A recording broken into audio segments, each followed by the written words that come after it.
once again. It's on, it's on, it's on. And we're doing it today. We're going to go on to a deeper level of the ambassador training.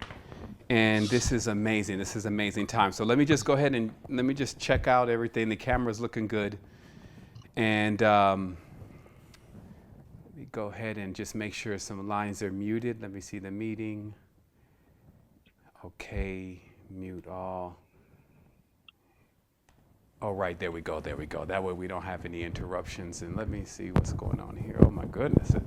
You know, they may be seeing this in the archives, so let me actually move this away from here. 1 second, everyone. I just want to move this away from here so it doesn't smack against the mic the whole time.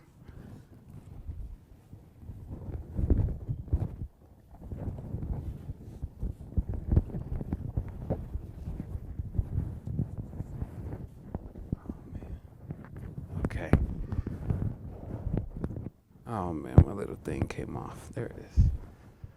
There's always something, right? Out of the 200 things you got to do.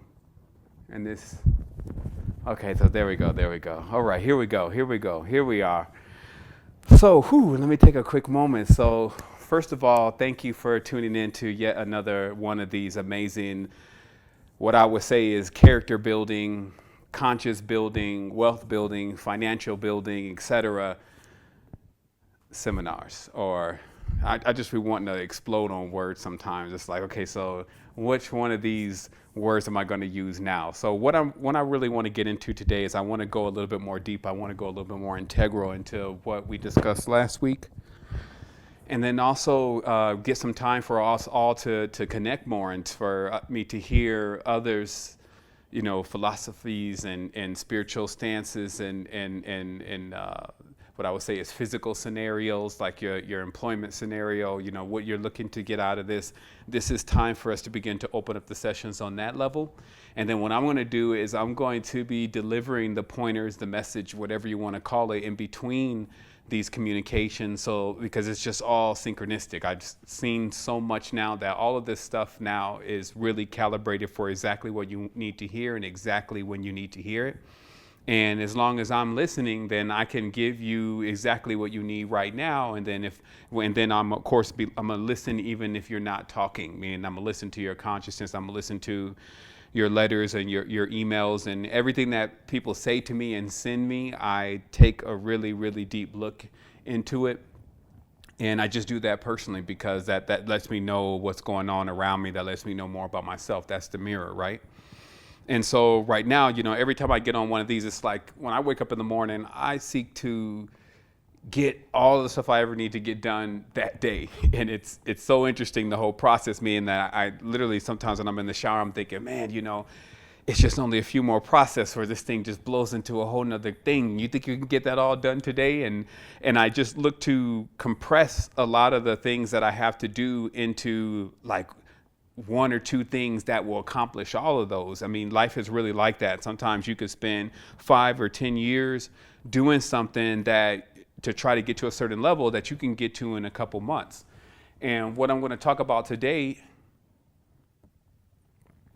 is I'm going to talk about exactly how to actually get to that phase, how to get to that level as rapidly as possible without causing any kind of schisms related to that you were gambling, so you tried to get too much or you tried to get more than you were ready for in the leap. We want to prepare people to be able to make the leap quantumly with their consciousness, but still not experience the tear of being still in one reality while you're attempting to be in another and they're too far apart, right? So then you're kind of stretched.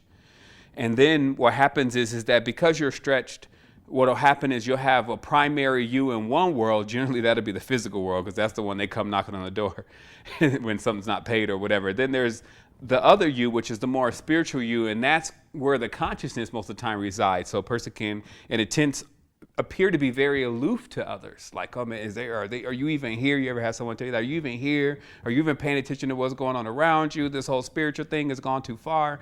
And what this is really about now is it's about having the amplitude and the power that's necessary to not only get a clear connection between both of these wavelengths, but also how to teach others how to do it, and by us doing it ourselves. And that's, of course, what ambassador training is. I heard someone say, and I believe it was Eddie, that after going through the universities 1 and 2 and going through this information, the resistance, synchron energy, etc., Astro Quest, how can you not really be a spirit tech after that? Like it seems in spirit tech, in this sense, meaning a person or individual or a collective energy, a tribe, etc., that is working in the aspect of being their best, working to be their best, and also assist others in discovering that uniqueness within themselves. So just to clarify it, being in the role of the elders or the adepts, which is to unveil to the person the tools necessary to find their uniqueness. Okay, so that's what it is to be a spirit tech. And when you find someone that, let's say, is on different levels of life, what improves our abilities and what we gauge ourselves by is to have a tool cabinet, if you may, that is able to assist a broad range of individuals. So this is not just trying to, tackle everything with the same kind of method, the same kind of state of mind. It's to have multiple abilities in what I call range. Okay. And what range is just having the ability, like sometimes, there's always a purpose to something I'm doing, but I may throw on, let's say, this VR headset, and I may, see what exactly is going on with this technology so that I can, or augmented reality, et cetera, so I can then see, where all this is going to go. So there's others that believe that you're not even supposed to touch that kind of stuff, that, that it's all, throw it out the window. So to me, what range is, I'm an observer. So I'm going to check it out. I'm going to see what's going on. I'm going to even take it apart. I'm going to look at it. I'm going to connect it to metaphysics. I'm going to do all of those things with it. And that, I believe, is what's gotten me this far. Is also I have the ability to change very rapidly, and I don't hold grudges. And I also feel like if I hear a higher truth, and we'll say that because, all this stuff, so everything's degrees of the truth, but then you get closer and closer to the perfection. So when that comes, and if you refer away, then it's going to almost seem like something that doesn't even match really well, even though you'll know that this is the truth. And what I find is I've adapted this ability to, once I know it's the truth, then I just go and do that. It's like I whatever I was doing before, and generally now it's all gradual because I'm not these huge gaps away from the truth and the purification of our own consciousness to seeing ourselves as we truly are, right? And then the limitless potential of what we're talking about. Because truly what's happening is that we have all these realms and all these aspects that we exist on. Really, it's limitless. You could tap into anything, but do you have the ability? And that's what it actually boils into. So these classes, these ambassador training courses, are exactly about instilling the ability within those that are participating. So the next thing that we're going to do here, because I do have some stuff to go by today, it is an amazing journey that we're going to go on. And I kind of came in here and I'm super amped up. The studio was warm already, so it's a good day. Like everything is checking out well, sound's checking out. So it gives a good time for us to just go ahead and start diving into this. What I did want to tell everyone before we started, however, is that you can actually record this on your computer now. So you don't even have to wait for the archives or anything. There's an option that you have, I believe, when you highlight my screen, where there's like 3 buttons up there, or 3 little dots. I believe it allows you to actually select if you want to record. And so you could check that out. It is an option in there. We completely exhausted this panel the other day to see what was in there. And we saw that, you can record. Now, of course, you'll have your high resolution, high definition copy available to you in 48 hours or less. But if you did want to recap on things now, and the other thing I noticed is when we do share screens, which we won't do too many of those, and we'll always keep in mind that share screens have a tendency not to appear in the final copy, because then I got to go to the low res version. I got to pull out that because it doesn't show on my display that I'm copying things with. So what that means is that if there's any screen shares, then sometimes that data will not be in the archive, but I'll keep a mind of that. So when we go and do anything with screen shares, I'll try to give an audible play-by-play of what website I'm on, et cetera, et cetera. But just so you know, you can record it yourself. And if you record it, then you get the one with the screen shares. So just so you know that. And then also next week, because I know I'm just mentioning this now, and some people may be trying to find that record button and it's just not working out. So what I'm going to do is if I find that to be the case, I'm going to leave a tutorial, because remember, you're going to have your own copy here in a minute. So this is something we could just do in the future. We'll leave a message about it, and then I'll do a little quick tutorial about how you can record the conversation. But I just wanted to mention for those tech heads that are out there that know how to find it themselves, it is in there. And then so it does say that I have to grant permission there. I know that's a certain part. So let me just check something really briefly.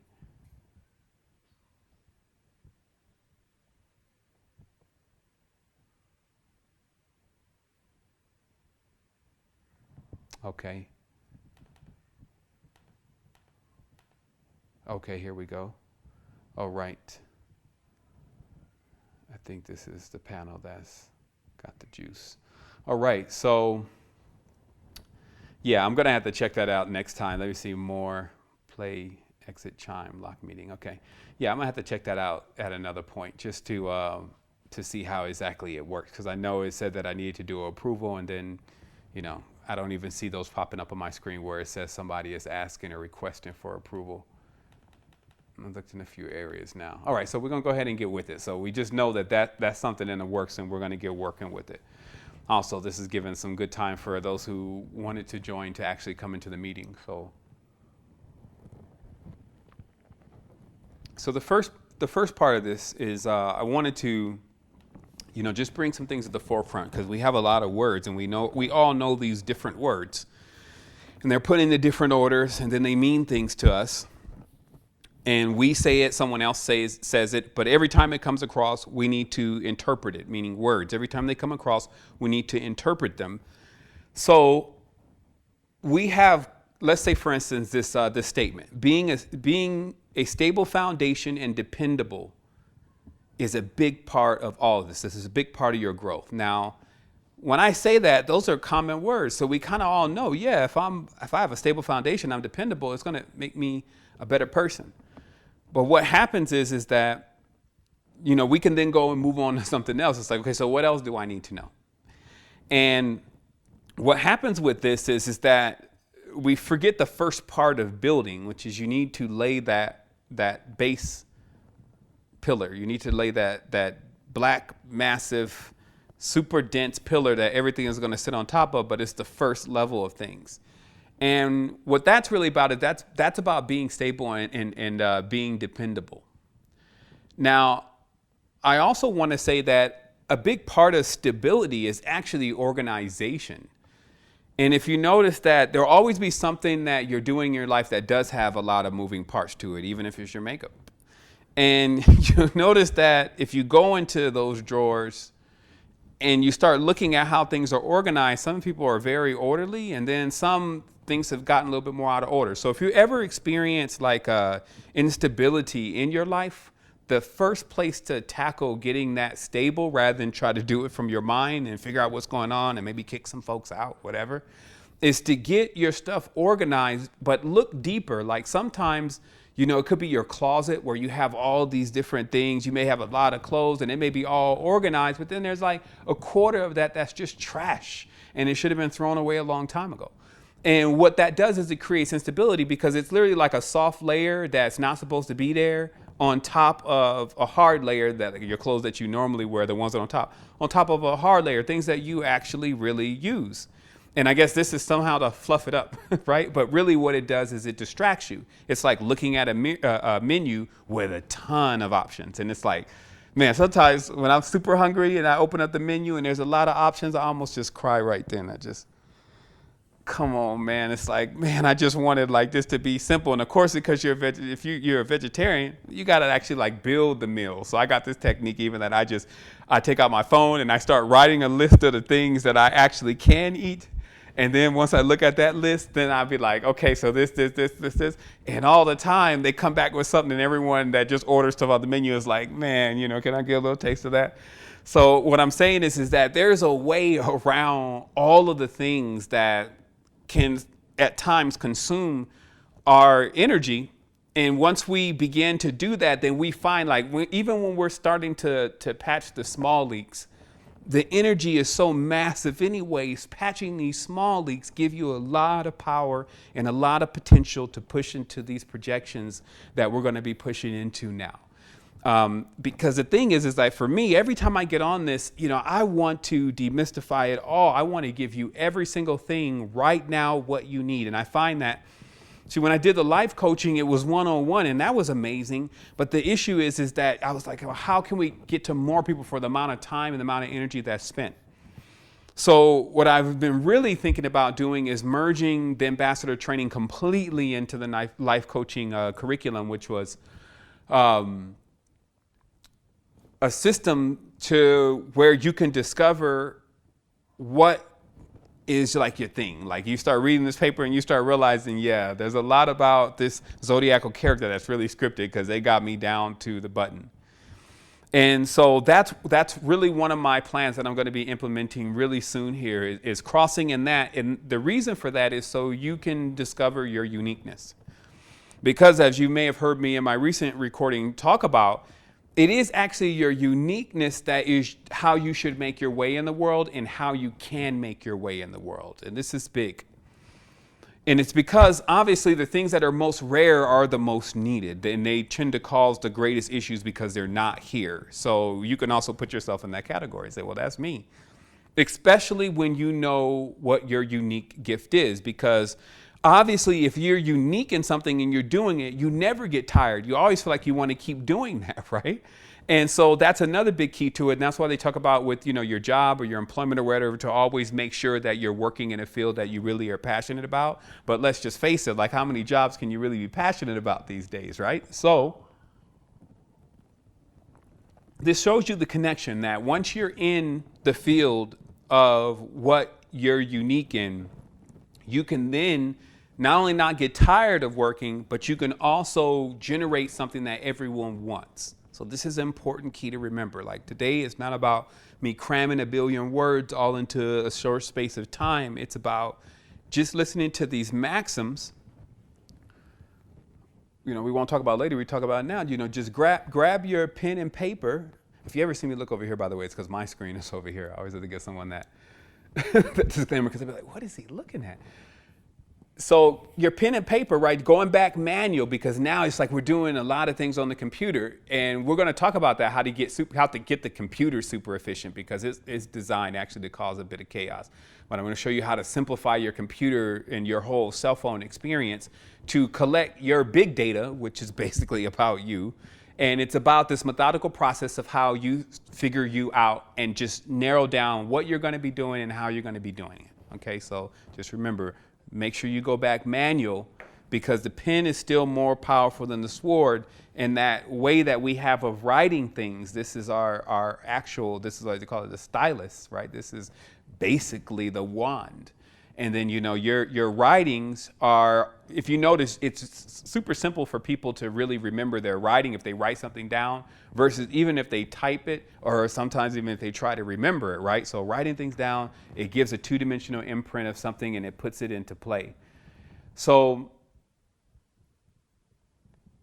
another major thing here before we get started today is about what they call, it's like hashtag mood, right? It's like the mood that you're going to need to have in order to pull this one off, this massive projection where you're literally going to make up for all the time that you've been spending partying and still make your own spaceship and glide on into your existence before the door closes. In order to pull that off, you got to have this mood, right? And this mood is really about knowing, not believing. Believing has to be out like yesterday. And the importance of this is that, first of all, there are people who fully believe in their ignorance right now. So they're out in their reality, they talking stuff, and they even believe that what they're saying is the truth and real, and they're forcing it on others. They got this casino and blah, blah, blah. So what I'm saying is that there are many people in the world that are very dominant in knowing about whatever it is that they're doing. So when you may come in with your insurities just about, overall, it could be anything, your insurities and not your knowing. Anytime you have to interact with any of these people or their eidolons, which could be their objects, then at times it could be like overwhelming, and to a point where it starts to even do some programming. This is like if you're listening to a person's song, right? And you may like the beat and everything, but the lyrics, it's just, you're like, man, is this, maybe you had to even go Google the lyrics to make sure you heard what you heard. So let's say, for instance, if you're listening to a song and then the lyrics are coming in and they're saying certain things, because the person that's saying those lyrics actually believe in what they're saying, or excuse me, they really know what they're saying at this point. And this is the difference. And this is why this demarcation must be made, the belief versus the know, because the belief is like, it's like the maybe. I believe soon as yes, I want. And it's almost like a open level of, hey, give me some more confirmation, right? Versus, I know. No, which is K-N-O-W, but also N-O, stops things right there. It's like, no, I know. You don't need to tell me about it. I already know. And that way of being is actually what will push your projection through this reality and allow it to manifest. The belief, like I believe I can make this with my work can work. I know. Okay, so notice how in that same statement, the person said, I believe, literally to show that it's like a ramping up process, and then it's like now a confirmation. I know. So where you have to be at now is at the confirmation all the time. Because it's better off for you to see what this projection is going to look like, have it fully manifested, and then if it's not what you thought or what you want, then you now learn the process of devastation, which is how to take it all apart. But at least you got it to the point to where you could see that versus thinking about it. And what I would say is the words that I'm looking for is basically like dreaming of it in a certain tense and wishing on it. Right? So it's like, I believe it's going to happen one day. And that's not where you're going to be now. This is not the knowledge that this is not the connection between that knowledge of just belief. That's all of that world out there. This is the school of knowing. And the school of knowing actually is not a school. What are we teaching? It's a tribe.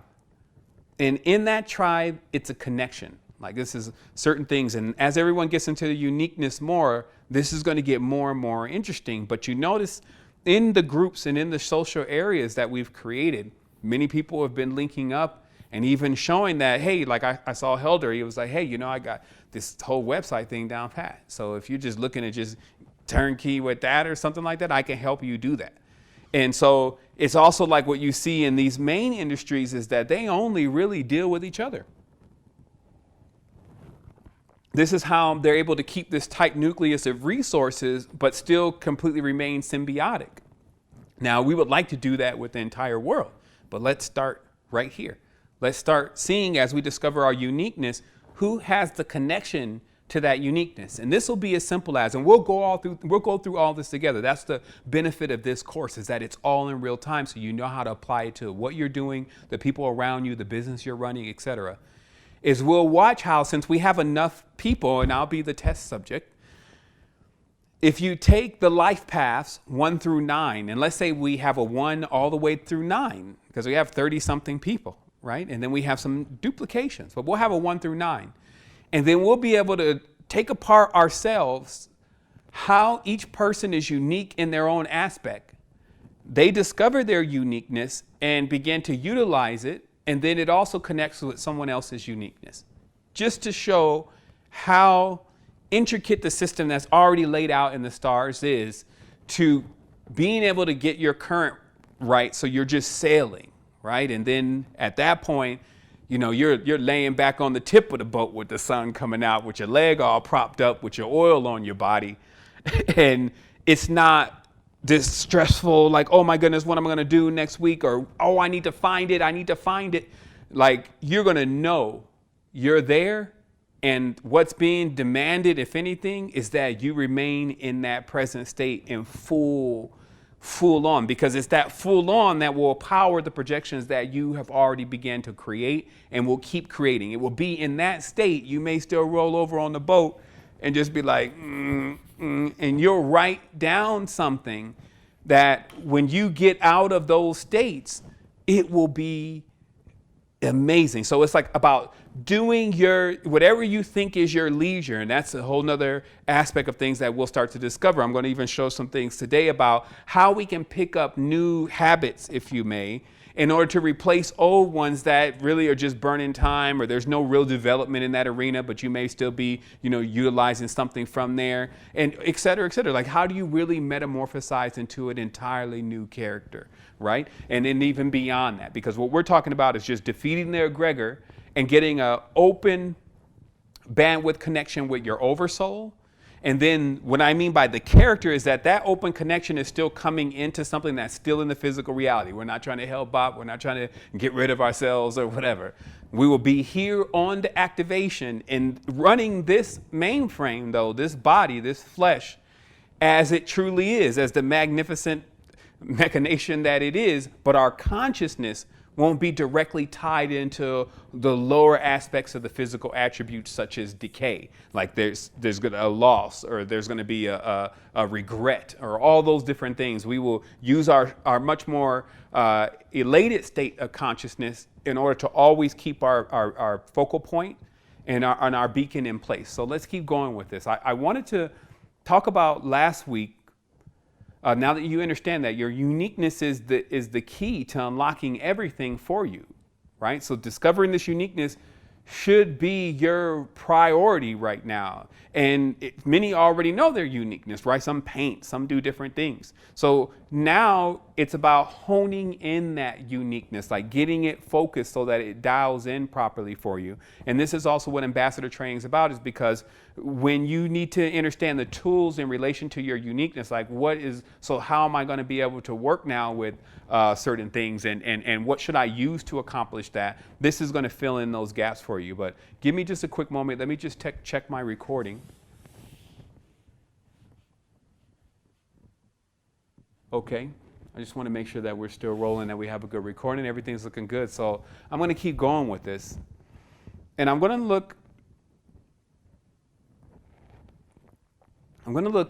onto last week. We talked about, or 2 weeks ago, we talked about, I took some questions, and one of those questions came in from Kay Watts, who I believe is on the line today. And I kind of boiled down her question to, how to create a website, because that's really what I was into last week, about just getting out things that people I know were going to ask questions about and needed to get answers to. But this week, what I want to do is I want to look deeper into what was actually brought forth, because I know it connects a lot with the questions that many people would have. And I'm going to read her question as she wrote it. And obviously it's in Teamwork, so everyone can see what's in Teamwork. So I'm not reading something that's necessarily just for my eyes only. But I'm going to read this so we can just vibe with this for a minute, so we can understand like how this connects to what we're all doing. So what she says is, gosh, so I'm only 20, and I have lots of ideas about what I like to do, what I'd like to see in the world. And so far, I have a minimal network of marketing experience and yoga instructing experience, but would like to venture into creating music as well. I primarily would like to learn how to build a website, something that is open source like yours, Seven, where people who are looking to grow spiritually, physically, mentally, and emotionally, etc., have a place to check in with themselves. And I love the vibratory analysis form, and I've yet to submit mine yet. In short, sort of like being a template I've used to understand where I am at versus where I want to go. And I'd like to create a website specific to achieving goals that is ever changing. Within that site, there would be ads linked to affiliate sites and options to link each other to products needed for success. This is a very rough paragraph of what I've been thinking of trying to create. And it sounds an awful lot like Secret Energy in itself, but hey, I signed up for a reason. And again, I have very minimal understanding of business lingo, and I'm still navigating even how to think and not think properly. However, I'm already noticing more synchronization, and I know I would do anything to achieve sovereignty, wholeness, and so would I. This is what I believe is when you look in the depths of this message, you have really a lot of underlining tones of where we're all at. And I could take it step by step, and that's actually what I'm going to do. I'm going to talk about, just the fire and the passion also that are within the youth, and many of us that are youth-like, it's like you just are forever young for whatever reason, and you still have that connection with the inner child. And for us, it's almost an inexhaustible source of energy. And I say almost because at times we can feel indeed downtrodden or overwhelmed at this entire reality and how to, make our way in this. And what I wanted to say personally is that when I look at anyone attempting to make it empower through this, I look at them as myself. And I really just turn the question around and I say to myself, hey, if I was here, what would I need the most? And so that's where I'm going to go with this. Now, the first thing that I'm really seeing and realizing is that we are truly here for each other, that what we've developed and what we're building is not only continuously growing, but also continuously needing people to fill in their place in it and make it work.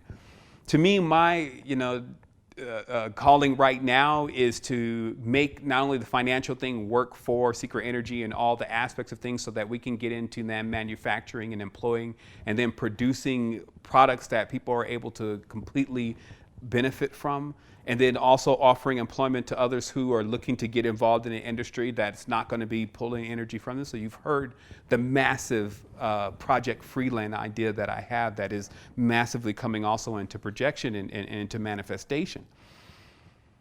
But also, I don't see that vision as just like some fully autonomous factory run by robots. I see that as a hyperlinked network that's worldwide, where each person took a certain aspect of what they wanted to create and do, and they bolted it on to what we were doing because it was symbiotic, and that's what we should do. So to demystify the blog scenario and website scenario, traffic scenario, there's only two routes. And the only two routes are, one, marketing, and the only benefits, as we talked about with marketing right now, is that at least if you have like a social network such as with Facebook, and you have a strong social network going through Facebook, you can at least utilize your traffic coming through Facebook to target people that are more like what you vibe to. That's what Facebook offers. And in doing it for free, which is what we did in the beginning, or what I did in the beginning with Resistance, the Resistance is I just blogged. And each of those blogs, like if you go back to them, there's 1,200 blogs, and I was like put together in about 1 year. I think I was like the whole year just blogging hard. And what happened is that we became ranked #1 so strongly in the search engines for many different keywords, and it was because we were covering those topics and we were writing these blogs, and these blogs were, where I was coming from with the blog is I was doing like I'm doing now, putting every single thing that I could think of in the blog to assist the individual in getting further in what I was talking about right there. Pictures and all sorts of stuff. So even some of those little blogs are like little mini books. So I put that work in, and it obviously paid off. The site ended up doing what it did. It got tons of numbers. It paid off in the search engines, meaning that when people typed, they found the site, and bam, this message started really reaching people. And that's the story of the Resistance. Now, for a person that, let's say now it's like 5-6 years later, the internet is nowhere near the same. So somebody says, well, how do I accomplish something like that again? How can I drive a lot of traffic into a website? And it's definitely realizing that this is a cell phone. This is a cell phone that I put it in a little rig. Just remember, your cell phone is actually stronger camera than cameras that came out, the high-end cameras that came out 2-3 years ago. And so if you look at your cell phone, like you could take your cell phone and do something like this. There's just a bracket here, and I'll just send out all the data to what this is, but it's like a bracket here holding this phone. It can hold any phone. And then there's just like this pistol grip kind of thing that also has a tripod mount on the bottom. And then there's just a really high gain microphone right here. And that's what this consists of. And this thing, because this is a Google Pixel, has digital stabilization. So you don't even necessarily need to be on something that's stabilizing the rig. So the reason why I brought that up is that this is the age really that, as young people, if this is something that you really want to do, it's just people seeing you like that. I'm looking at the wrong screen here, excuse me. It's just people seeing you. It's why that consistency always works. But planning your consistency, because that's the other thing, is that when I was putting out content, this wasn't like I'm just going to keep trying to put out a ton of content. It was like each content had to be better than what was before. And that was just something personal that was going on with myself. But what I would encourage you to do is actually start studying first the context of blogs these days on sites that have to depend on blogs, and seeing how they are narrowing into certain topics, and then how you could, with just your metaphysical knowledge, kind of write the height of that knowledge. Like even revisiting how to open your pineal gland for me right now, as far as a blog would be, or just a blog post would be immense. So there's this other side to this though, because as we talked about now, that's me sending a person out to attempt to discover their to attempt to discover their knowledge or their intelligence in this field, right? And maybe they're not that great about writing and stuff like that. So how else can we do this? If someone else writes really well, but doesn't have an idea of what to write, if we put those two together, then what we have is a person who, like, let's say for instance with me, if someone said, okay, so what would you do right now to open your pineal gland with what you know now, right? It would really be easy for me to tell the person what I would do, but it's not so easy for me anymore to get the time to sit down and write that out as a post. But because it's posts, not videos, it's actually text that drives blogs or drives websites on the internet, you actually need that to be in some kind of text format. And then the video even helps it more if the video's inside of the text, or at least an audio.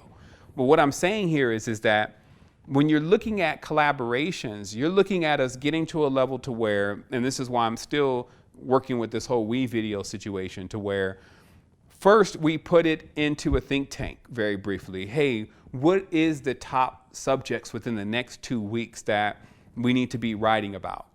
And then we have people input their ideas. And then obviously there's people who really do that all day maybe and can specialize in saying what is the best thing. Some others that have studied it already and then they already know what is the best thing, but they may not be that great at writing about it. Then we have someone else that says, hey, once I could take this meeting that we just had and I can put it into a blog post based on what you said was going to work. So these are the new tools, I'm saying, of the future, is us realizing, hey, what do I like doing, but what do I not like doing at all that I'd rather someone else do? And when you can put all those together, then what you have is you have a completely symbiotic connection with the people that are around you, and this becomes the tribe. Like people need to understand, and I'm not using just using words here. When I say this is the tribe, and I talk about that on the group in WhatsApp, I'm not just saying those words because that's what's supposed to make us all feel good together and so that we connect. No. I'm really intending to connect here. And it's a step-by-step process, though, because you also want to make sure that this becomes bigger than anything that you've seen ever before. This solves all the problems that occurred last time groups of people attempted to connect, especially on a spiritual level and also on a level of progression. So we constantly want to maintain a balance between our spiritual growth, right, and then our physical growth, like what's going on in the physical reality, how's our health, right? Like, and how's our connection, right? And how's our finances? So those things, and we want to see perfection in those areas. And this is a step-by-step process of how to do that, but in real time with the people that are around you. So what we're going to do then is, since now we realize the main thing about driving blogs, because the other thing is that if someone writes a post, you can actually share that post between 2 to 3 blogs without having those posts be flagged as duplicate content. And this is another thing. This is where if someone writes a post, then a group of people can actually use that post and it wouldn't be penalized in Google. So these are the things that we want to start seeing ideas about.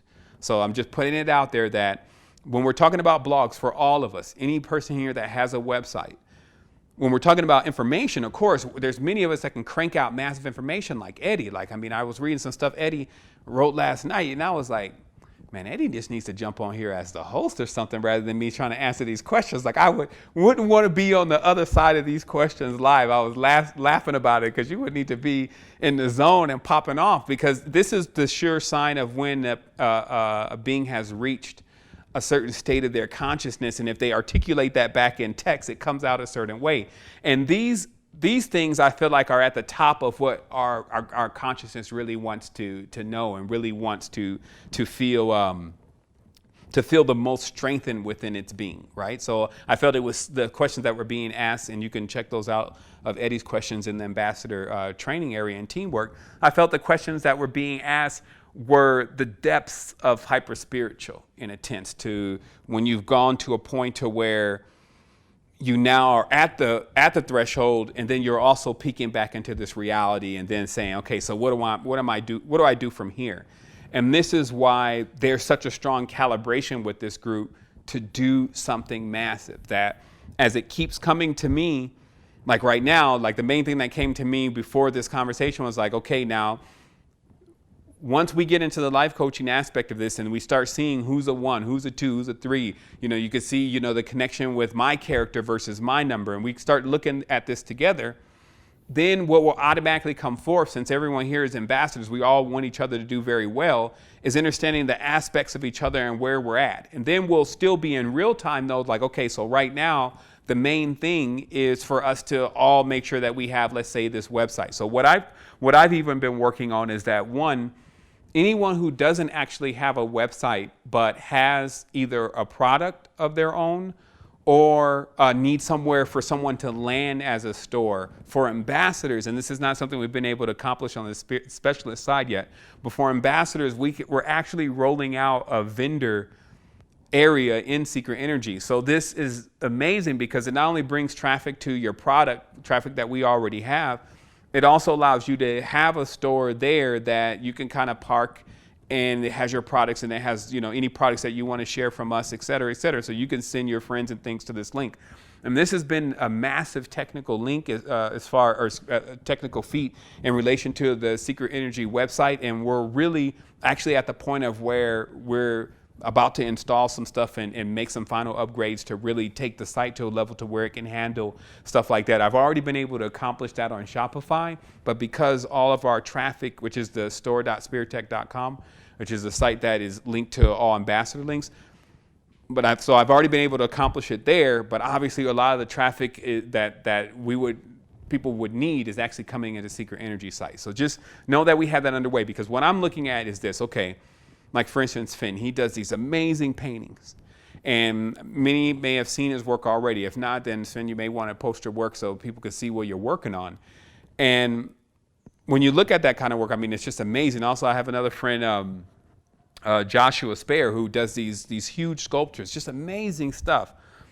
But again, no visibility, because the only people they have to show that to is their Facebook friends, and they need to get out of that. So who's going to push us out there into the world when we find our uniqueness? And I feel like, well, hey, I can do something like that, because it's really, at this point for me, kind of simple, because I've delved into all these very complex things.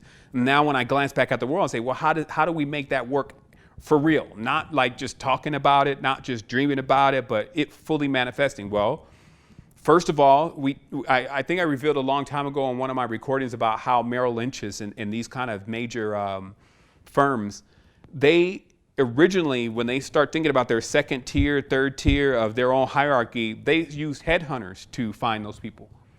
And those headhunters, which are people that basically go look for people that are specifically calibrated for what you need to get done, and knows how to put 3 or 4, 5, 6, they even have specific numbers, groups of people together to work on something or to be a part of something. So that's actually what that is all about.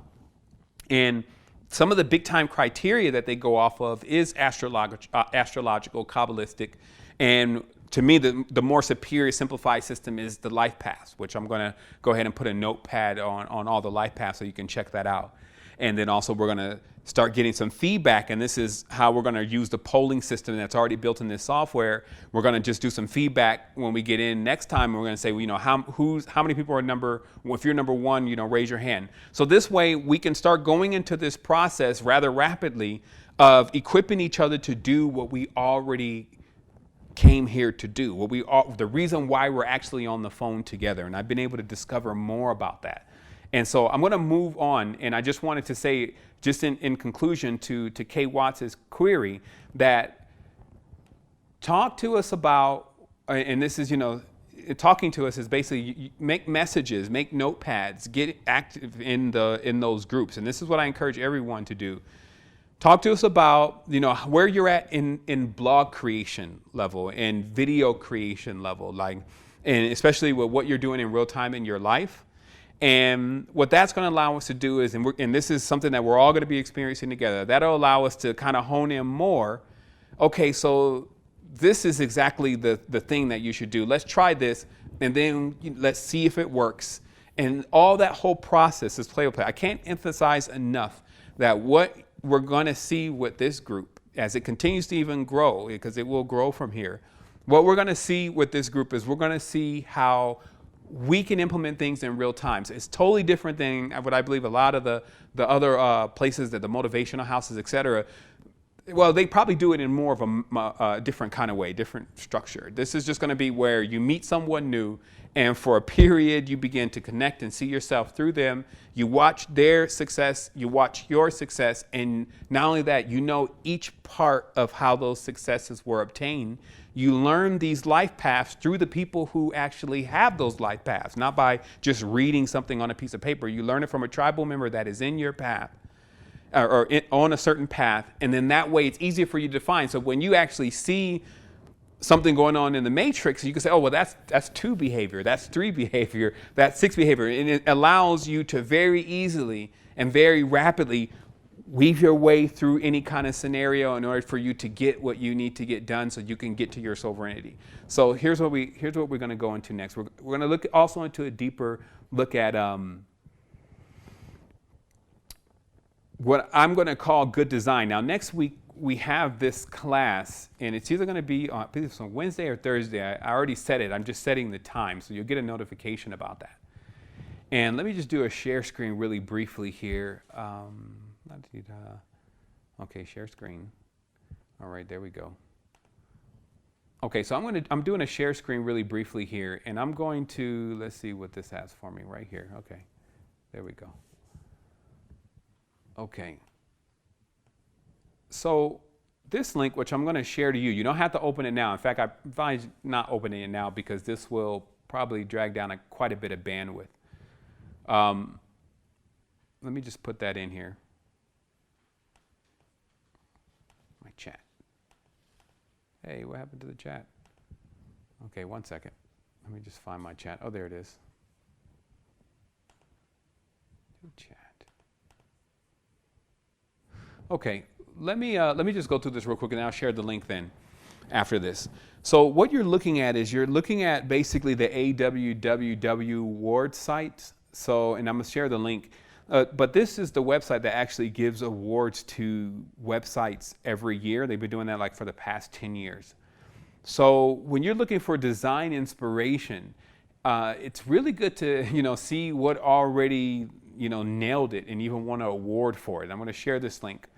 And we're going to be getting into this. Like next week, instead of it being more of like, okay, we're going to look at this, and you go look at it yourself, we're actually going to be doing and this is going to be on like I said, Wednesday or Thursday. We're going to just dive right into creating some stuff and working with design, just so we can get certain things clear. Because before you create any content or create anything, you kind of want to get the biggest impact. Like, let's just face it, like, who wants to sit and write blogs all day anyway? Like, if it helps people, that's amazing. But you could do so much to help people. But you got to go through all the steps, is what I'm saying. So the more proficient you can be at going through the steps properly, the faster you can get to the next level.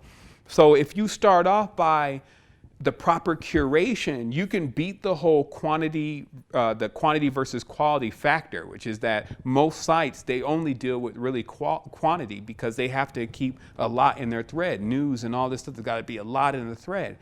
And versus quality is like if everyone knows that they're going to hear something from you every other day or once a week, but it's ultra curated and manicured properly, then it's much more easier to gain your way that way, because also the people that are going to be watching your stuff are actually going to be the people who are drilling into their lives this deep with how they found you, and when you share your message of inspiration and motivation, how it synchronizes with them. So all that is already built in what you're creating.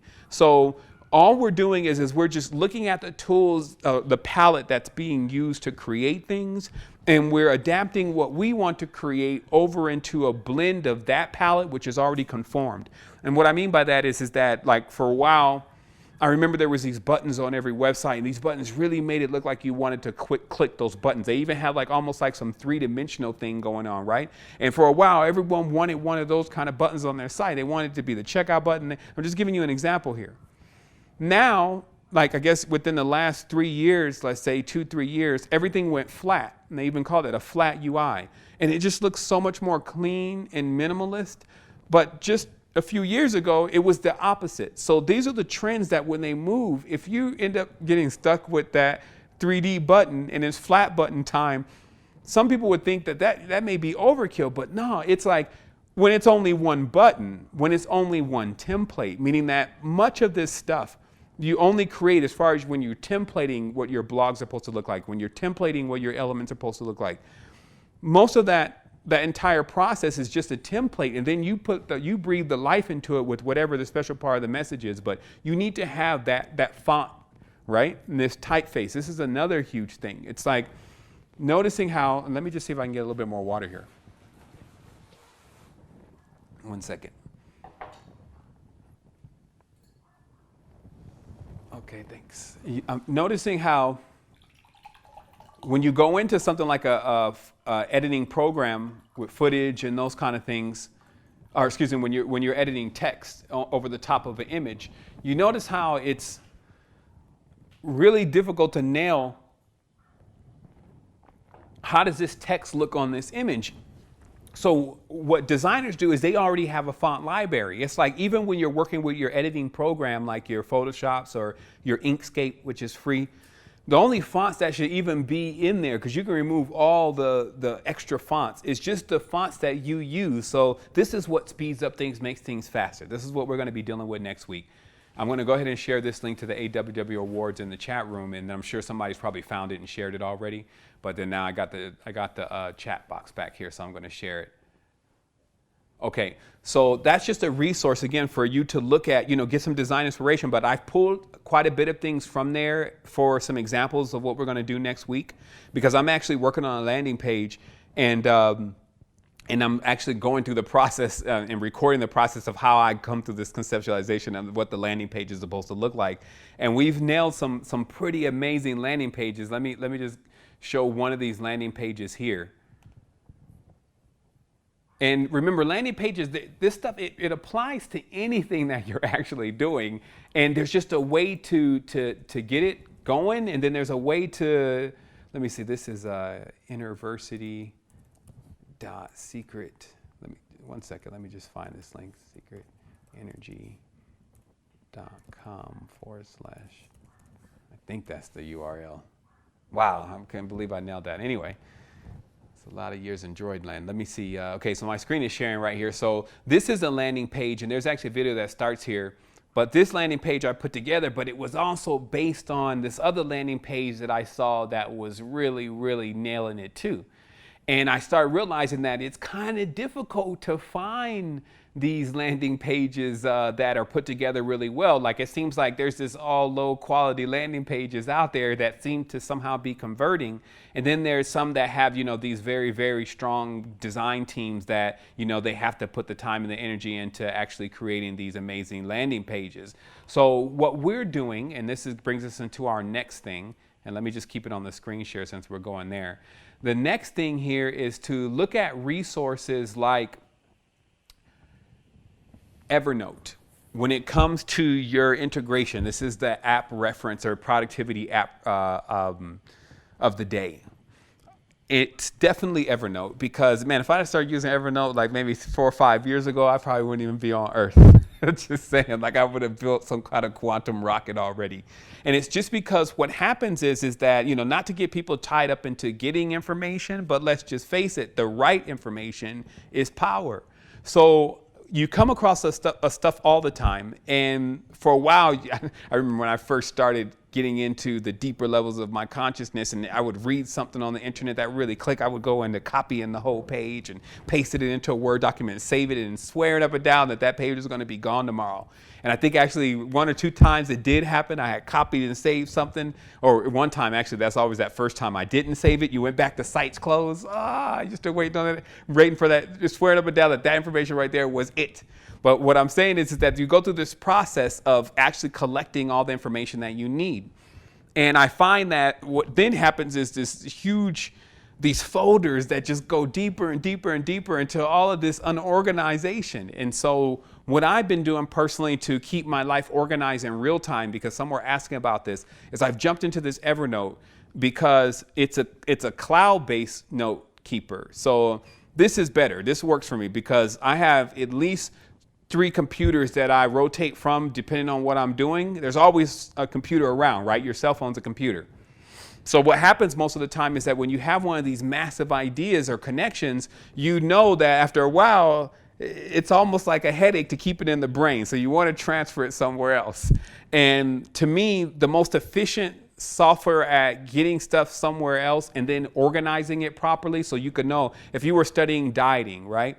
And you were drilling into recipes. Like there's now your stack of dieting, then your recipes. Then something else was maybe totally different. You may have been studying how to look at blood under a microscope. You got a stack called microscope and then all the links. And this is what makes it a little bit more dynamic than all the other tools. In your browser, like right there in the corner of your browser when you put your Evernote, what is it like? It's an Evernote Evernote plugin for Chrome and Evernote plugin for Firefox, and it's called Quick Cut. And when you click on that, and I'm in Evernote now, I don't have it actually installed on this computer. I have it installed on the main computer. Shame on me. But what it does is it allows you to immediately clip that entire page, and you can go back even later on with no internet connection and read that entire page. With videos, you can put videos right onto there. So what I'm saying is not to get long-winded about it and act like an Evernote salesman. Check it out. It's free. And if you want to pay for it, I think it's like $3 a month, like maybe $90 a year for the premium. And then also the reason why I'm jumping into this Evernote, I'm just really getting my feet wet with this thing, but it is the perfect communication app of what I was talking about in relation to real-time knowledge and wisdom gathering and execution in the sense to that. If we're working on something, here's the data that you need, here's the videos that you need. Okay, you know, you can even chat with me about that. Okay, send me the entire stack and let me take a look. So what I can literally do is I can basically build an entire stack on, let's say, metamaterials. And then I can share that stack with everybody. And then now they have this huge stack of metamaterials. So I'm not just trying to share like one link at a time, one video at a time. So likewise, anything that because it's a productivity tool, don't just think about how it's going to work with us, think about how it's going to work for you. So all the other stuff in your life, like even just when it comes to having this organization going on. See, what I got a lot from a few people on that same thread was that they find themselves to be very scattered. And it's like, they want to do this and they want to do that. And they're trying to figure out how to get more balance with that. Well, actually what's happening is that this same level of manifestation energy, it wants to come out and it needs a throughput to actually come out. Trying to slow it down is a technique. You can know by Malus, MD, meditation, these kind of things. But harnessing it is also a big key because if all this is coming out and you can actually move, like one of my main projections, something I said, this is what I want to do was I want to be able to create my idea, like especially if it's some kind of like device or something, I want to be able to create it, as fast as I can think about it. And I'm rapidly getting to that level right now. But to me, I realized that it wasn't just that I had all these ideas and things that I wanted to do. These were things that were viable that I could do, but because just being limited to these two arms and, and just, you had to go to sleep and all these different things that are all part of being human. And, I needed other people to assist me with it. All those different things, that's what hampers productivity. So what we want to see is a full-on boost in productivity by not only using productivity tools, but also connecting with each other and seeing who's good at what, and then blending all of this together to where it makes, see, when you're talking about a friendship, when you're talking about a connection, there's so many different pieces to that. And everyone's right now in a position, well, not everyone, but a lot of people are in a position right now to where the reason why they are not able to connect with others as much as they would even like to, or even find people that they would like to connect with, is because even they only can go so far before it's time to come back to the job again. The job is almost like a tether. It's like you can't leave 2 weeks worth of distance and come back and there's still going to be a job there. You can't leave even a couple days worth of distance and you're going to come back and there's going to be somebody there for you. You only can do that a certain amount of time. So if you're going to go somewhere, don't just go to explore. You better go to have fun, and because you're going to have to come back. So there's all these different things that I started realizing that the employment of people at times is what is keeping them like stable and, stationed in the sense to that they have to stay where they are and they can't go too far away from that. So this is, of course, this resolution of the mobile wealth that we're talking about with the launch of this product with FiAqua and the getting the mind, body, and soul and the consciousness right. So what we're talking about is truly ambassadors, cranking out very well organized, very well structured people. So let's keep going. These days, I'm wrestling with words again. Someone's got me thinking about all the words again. Like I got into a conversation about just the words, and it's so difficult to navigate conversations when you know the definition to all words, because you're like, okay, well is there a better one? And then it's like you're looking into a file cabinet. You're like, no, there's no better word than that we have in here. You're trying to do that all while keeping a conversation going on. It's quite challenging.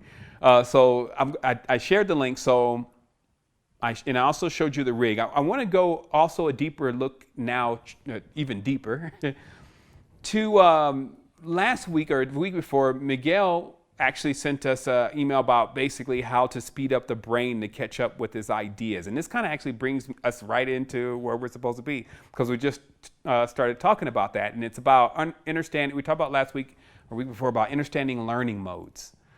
Okay. And these learning modes are like visual, audible, how you take information better. What is the input of information? Which one works better for you? Okay. And I still thought that was kind of surface once I looked at the recording and listened to it. And I wanted to go deeper, and I wanted to talk about another way of catching up to our abilities. And I talked about this a little bit in my recent recording, but I wanted to show what I was talking about here today in today's class. And this is in relation to metamaterials. So the question is, what makes us tired anyway? Okay, like if we're trying to speed up things, we would need to know what makes us tired. One second, let me just look at this really quick. Actually, excuse me, I confused two different things. The first thing is actually with Miguel, who actually wants to speed up the brain and get into this more vast state of consciousness so he can harness his potential. What I have to say to you is what truly makes a person tired. And in our cycles, draining or empowering, like basically, are the cycles that you're experiencing in your life empowering you, or are they draining you? And the only way for me to actually know that, and for us to actually know that, is for you to actually be a part of our process of live experimentation by filling out a vibratory analysis form. And then, just giving it to us raw based on what's there. And maybe not the next week coming, but the one after that, or maybe next week, depending on how we can squeeze it in. We're going to break down the vibratory analysis form and why it was put that way and how we can isolate what the issue is that's causing the interruption with the throughput of what's coming into the brain. Like what can be enhanced or what can be changed based on this form that will allow you to get to the level of clarification that you want with the brain when it comes to, let's say, processing massive projections, okay? So notice this week we're launching off a lot of experimentations. What we would like to see this class is actually no real lecture side of the thing by itself, but more of the integration of us reporting back with stuff that we've developed and saying, okay, so this is what is going on. We talked about this last week. So next 2 weeks, maybe a little bit after that, we got to see what the schedule allows, but we'll be seeing Miguel's vibratory analysis form if he chooses to share that with us. And we'll have that as an open way of looking deeper into ourselves to figure out how we can increase the potential that we're looking for and being quicker and allowing the vessel that we're living in to be conducive with that speed. That's what we'll say. So the next part of this is the egregor document is actually up. It was, still looking for different tools and things to put places. I found that the notepad area in teamwork is good enough. So if anyone remembers, during the first course, we talked about egregors, and we also talked about, different aspects of the egregor. And many people after that were like, okay, well, I need more information on that. And so we've placed that there. I just wanted to give a notification of that. And I'm going to share the link here. And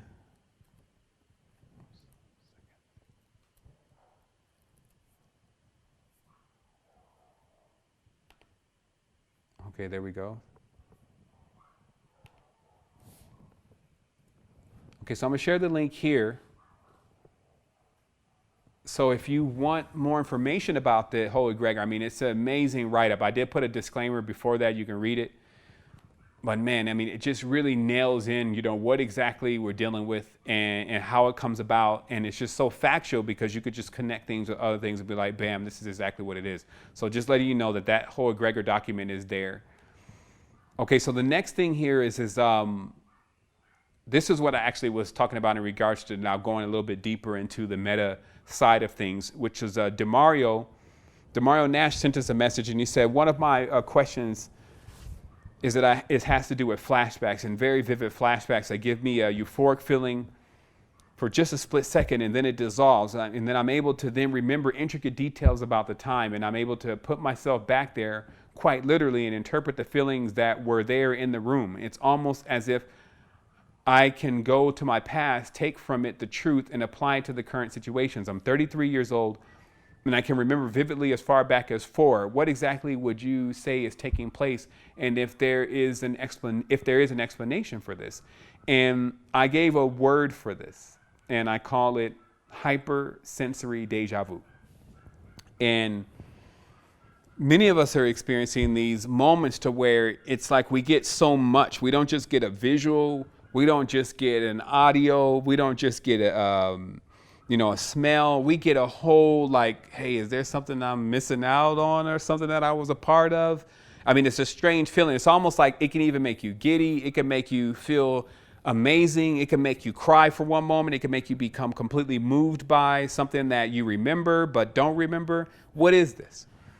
And again, I've given it this term hypersensory deja vu, but what this actually means to me is if we look at the whole thing, what I was explaining with metamaterials again, is that when we become ultrasensory, that when we bring our filters up to their highest peak, then we would sense the continuity within everything, not only our own existence, but the field that we're in. Like, if we understand how the field is moving, that every single thing has actually been in this point, this square even, or if I want to say this circle or sphere that's right in front of me, this sphere moves as fast as this right here, and it comes back at a certain point. So if I just knew how to harness what was right here in front of me, then I would have access to everything. And that's the easiest way to explain it.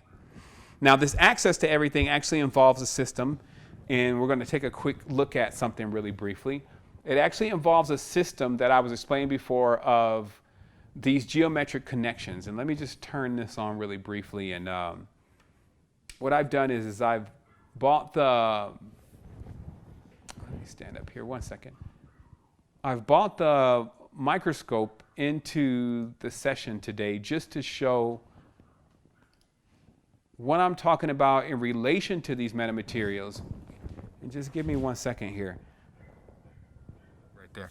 So I've talked about some stuff today, and I just want to recap on it just so that it's clear to everyone. What I'm literally saying is that if a person chooses to seize the moment and to take over their existence here, then this is going to get major, and this is going to get major very fast. Like, I'm on the personal path right now to totally go beyond. Like, I have no limitations, okay?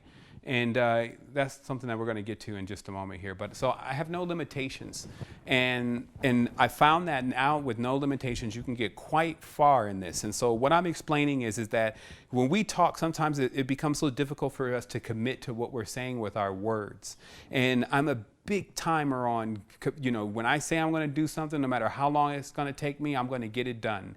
And one of the main things that I'm noticing right now is that when this whole conscious community in industry, if you may, because it unfolds into so many different things, there's a lot of talking, but some of the basic structures to what we need to get ourselves to another level are just non-implemented. And I feel like what ambassador training is doing, and also Spirit Tech and all this, is filling a huge void that thus far has not been filled, to teach people not only how to understand themselves, but also understand the physical reality around them is key. And it's going to take some time for us to nail into what is the exact process that we want to use. I have some experience in different areas and different things that I have been able to implement that I found have worked for me. However, when we go into what's going to work with all of us, then there could be some variation. So the more that we can get the input of others, and the more that we can begin to work with each other, the more we can learn those variations. And then most importantly, we want to create a symbiotic relationship. And what that's going to do for us is that's going to allow us to be able to spend the time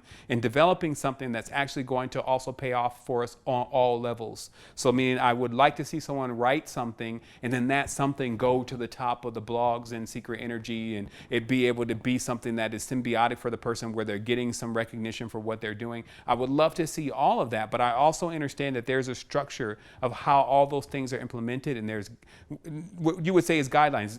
To me, it's just the proper training. It's to make sure that we're all on the same page with the mission and what we're doing here, so that way it's like we take the guesswork out of it. I really like to say it that way. Let's take the guesswork out of it. And so this is what these upcoming weeks have for us, is getting more connected with still both levels of this. This is a strange connection, but working nonetheless, a spiritual and a physical connection that digs deep into even the physical side, productivity tools, etc., while still also looking deeper into the spiritual, metaphysical, and even biological side of creation. So speaking of biology, what I've done is I've prepared a couple slides here today. And someone wants to remind me, I will share this microscope material with you, only because, again, when you're looking for certain things and that's what you want to do, and you got to then go to the sea of all these different products, to where each person that's trying to sell you something is all trying to be the best, and you get bogged down in trying to figure out what is really the best. So I'm talking about just in relation to this microscope. If you want to understand what kind of tools that I'm using, I'll leave that information for you, and on the site. But in the meantime, as I was saying, hey, we can start developing new ways of actually understanding the reality deeper, and then also new ways of us connecting with one another. And then what we talked about, new habits, okay? Things that you can now replace some of your old habits with something new that's fun. So today what we're going to be looking at is we're actually going to be looking at some metamaterials in nature very briefly. So let me just take a moment to switch out my camera here. Okay, so what you're looking at actually is the pistil of a plant. A flower, actually, a very nice looking flower. I should have probably showed the flower first. Oh my goodness, we even have some living life form under there. Wow, I didn't even know that was under there. Okay, so yeah, actually that's incredible. There's some kind of larva under here. I actually didn't know there was a larva in here. So this is actually some kind of larva of some kind of butterfly that was already, or maybe even a beetle that was already inside of this. Now this is very, very small, like what we're looking at. You would never even know that this looks like this when you just pull this pollen out. So I'm starting off with this piece that's not even it's like even it's the whole piece itself. How can I explain that? It's like it's a solid piece. versus something that's already flattened on the slide. So I'm just showing you this. And what you're looking at, like in the top left corner, well, that depends on what side you're on, but top left or right corner, you'll see that little thing in the top left corner of my screen at least. And what you're looking at, like there's a pattern here, and this looks actually like so random to most people, and it's just because we are normally used to looking at squares and stuff.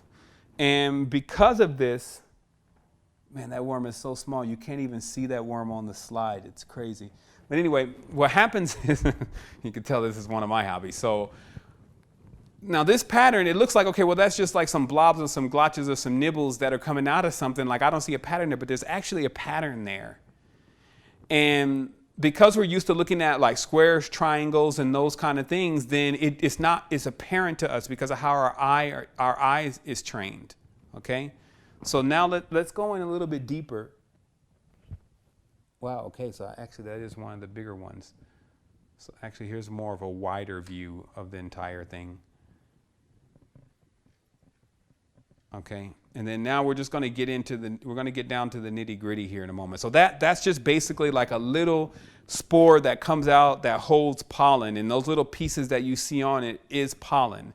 And there's even a microscopic worm in here because all of this is at a very high magnification. So let me go to this next slide because I want to show you again these metamaterial patterns so we can clear up some things about this hyper sensory deja vu, okay? So notice how, okay, so this is the leaf. This is the white, this is the white petal of the flower, okay? So let's just take a look here. So what you're looking at again, and this is why it's important to, grab a microscope, take a look. Let me see where my lights are real quick here. You'll start noticing, and let me see if I can clear this up a bit because I know there we go. And then let's see if we can go in a little bit more since we're on right here. Then let's take another look. Okay, there we are. Now, obviously, based on the resolution on the screen at the house, with this coming through Zoom, so you'll have a high definition version of this to take a look at yourself. But this actually doesn't look organized to us because it's fractal based, but it's actually organized. And what happens is that this, I believe personally, based on my research, is how this plant and flower communicates with all of the other plants and flowers like it across the entire world. Because this pattern, this metamaterial actually has an infinite bandwidth. And this is what I've been really doing a lot of research on lately. It has an infinite bandwidth because this kind of antenna, and that's the easiest explanation for this, or easiest word for you to understand this kind of antenna, it doesn't need, let's go with another slide here, a battery source. So, and this is in what they call electromagnetic antenna and radiation research. That basically you don't need a power supply with these kind of antennas or metamaterials because they push off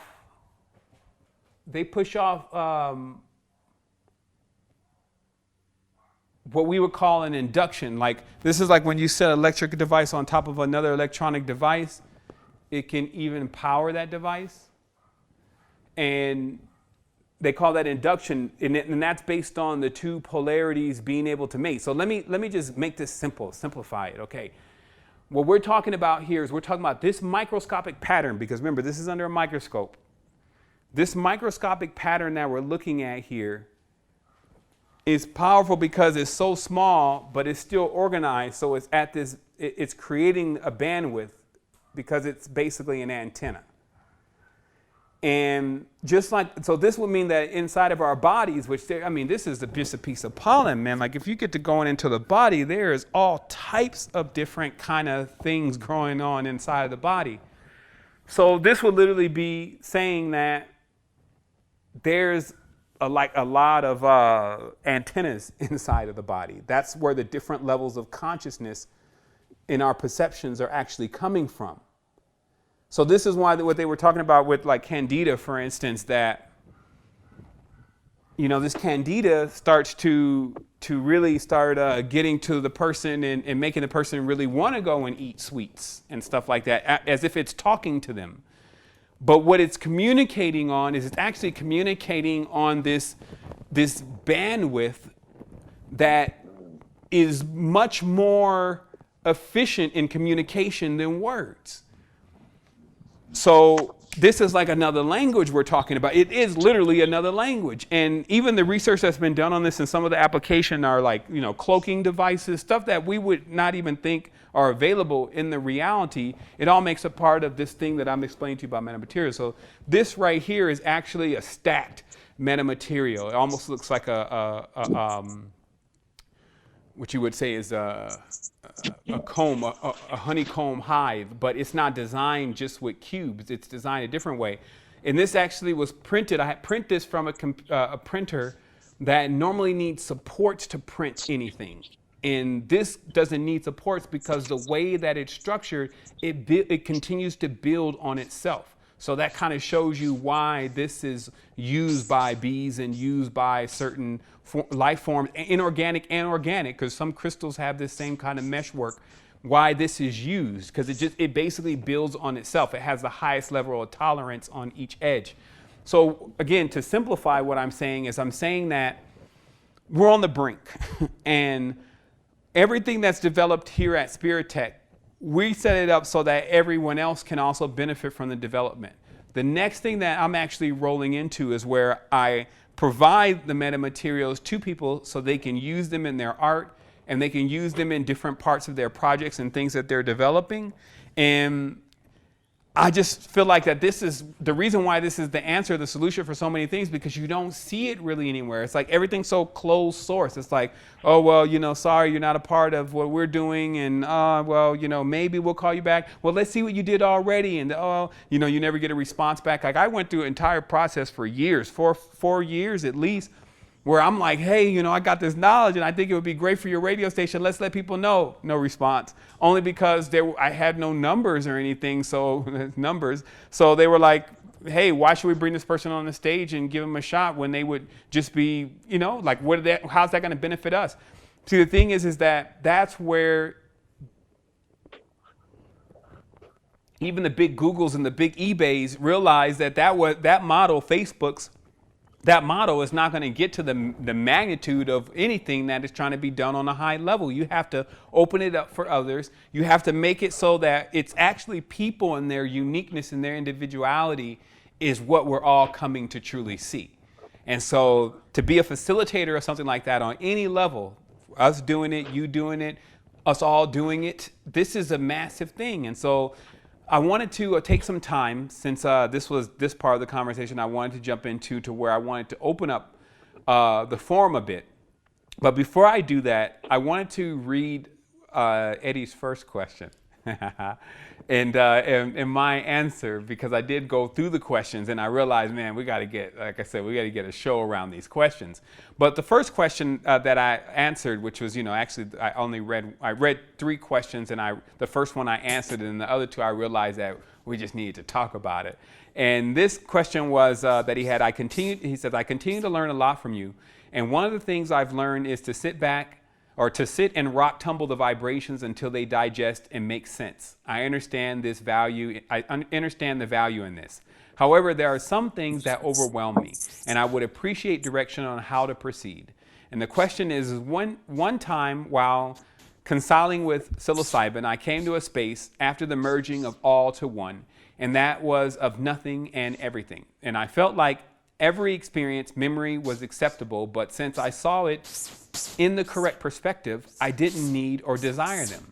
I didn't know what to do, and I wanted to go back into my experience. In this space, my experience was a box separated from the all. It was the matrix illusion. Now, that's exactly how it looks. That's exactly what it is. And the interesting thing is that to answer your question is, now imagine that you go to that space and I'm right there with you and others in the tribe are there with you. And so I didn't have an answer to that question. What I had is a vision for that state. And that vision is that every time that we're experiencing something that is such a major key to our growth and our connection with everything, you can only imagine how much that's amplified when you're spending that time also with someone else present there that you know from this space. Meaning, even though you may look back on that cube and see it there's real beings inside of that cube. Just like when I look under this microscope and I see this other stuff in there, I know that on the offset, most people can't see any of that at all. It's microscopic. But if you can peer in deeper, then there's something in there. And I feel like that embodies our existence, is the next stage of us going from this, knowing that, hey, not everyone's here just a program, an android or a character or some weird illusion or whatever, but that actually we're something much greater. And even in that space, we can connect and we can link. So that's what I have to say about that. And this is something that we create. That's the biggest difference between all of what we've been doing, is we're gradually working to get to the level to include anyone who wants to be involved that has that same vision and that same projection. And building all the infrastructure to be able to do something like that is what I'm engaged in. And you must consider everything. You must consider so many different things to launch something like that. Hence why you don't see anything like that really going on that is really a driving, empowering force that's capable of sustaining others, right? So this is what we're moving into, and it's happening rapidly. So what I wanted to also say is I wanted to take this time to open up a forum, meaning to address any questions directly that anyone may have about some of the things maybe that we may be doing coming up. And then also anything that they may want to say, because also this is going to get a bit more integrated as we go into life paths and things like that. So you can see also that a lot of questions are already answered, is what I'm saying, because some may wonder, well, how am I? Because I got another very amazing email from, I believe that was Jeffrey. And I actually was going to attempt to answer that in this call today, but I realized, hey, we need more space. We need more of a format to begin to answer certain questions for them to really have an impact on the person who asked those questions, right? And one of those major forums is for us to get really acclimated to some kind of blueprint that we can all go by. And that's why I want to implement life paths into the ambassador training.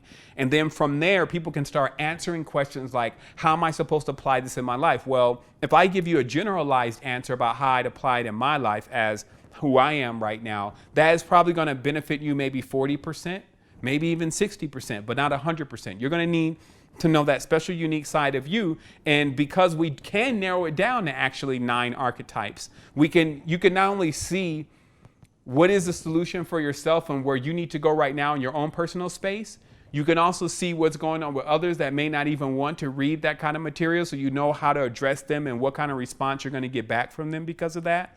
And then also you're able to work in a unit and a group where you can identify the characteristics of others, not like trying to hold them to that, but you know a little bit more about how they function and why they are the way that they are.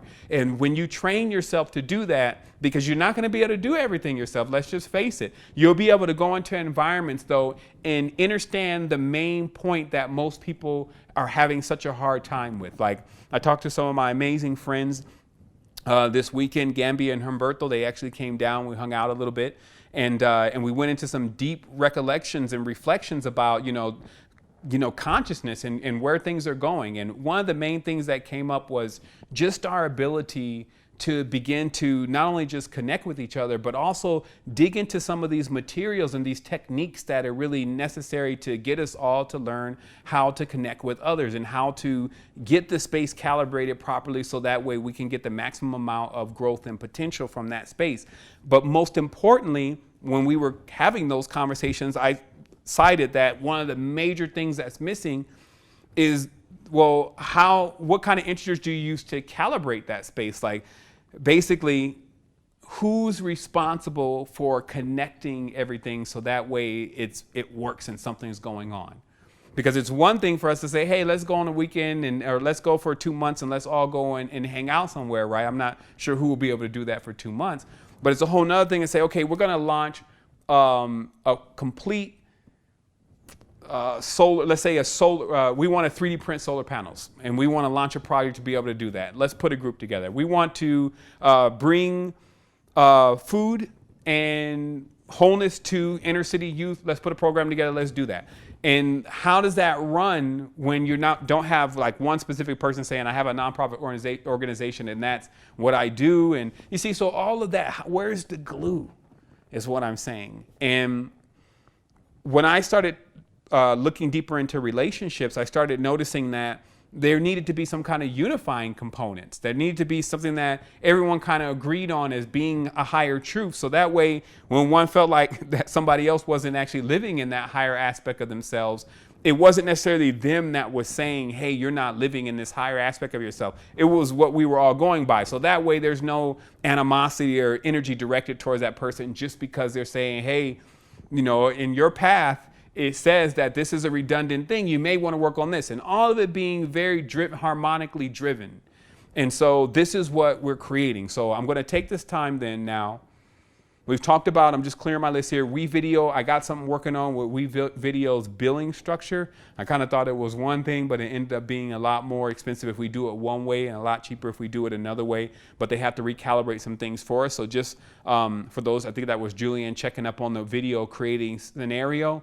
And how I'm going to launch that off is I know I can count on Eddie. I know I can count on Toombs. Anyone else that wants to get involved in the WeVideo thing because you know how to work on materials and build things. Because remember, there's two aspects to this. The one is the actual creation of the video. So this would take some kind of video editing experience. The other one is being trained to how to do that. So don't confuse what I'm asking for with that one, because the training on how to do that, you'll see in screen captures, you'll see in screen, basically video screen shares that will narrate and show you what we're doing and how we're working on creating this video so you can learn how to create videos. What we want to do also is we want to, anyone who's out there that does create videos, if you want to work with us on these projects like the ambassador training videos, etc., and the product videos, get with me. You know how to get with me. I got a lot of different outlets of people how to contact me. Get with me about getting in that timeline with us. And again, that takes some video experience. So that way we can get something done and we can also teach people how to do it. I already explained once again that vendors are going to be launching soon. And this is another thing because I feel like that there are quite a few people here on this line that do have their own wares. I know Keyshawn has her things that she does. I know Sven has his things that he does. And I really want to create a space where everyone could highlight that to others. And then that's just going to create an amazing cycling of the energy. So we're working on that from the tech level. Finally, we got someone that knows what they're doing. So there's going to be some implementation to free up more resources for us at Secret Energy so we can get vendors in there. And then it's just going to get more dynamic. So yeah, remember, get your pad and pen, have this by your bed early in the morning. And it's going to be able to help you. And then also Evernote, having that to be able to convey your ideas and then also keeping your ideas organized is a big thing. So let me take a brief moment. I'm going to take a moment and just go and refresh myself really quick. And then when we come forward, we're going to go ahead and open up the lines. And then I'm going to answer some questions. So if you had questions inside this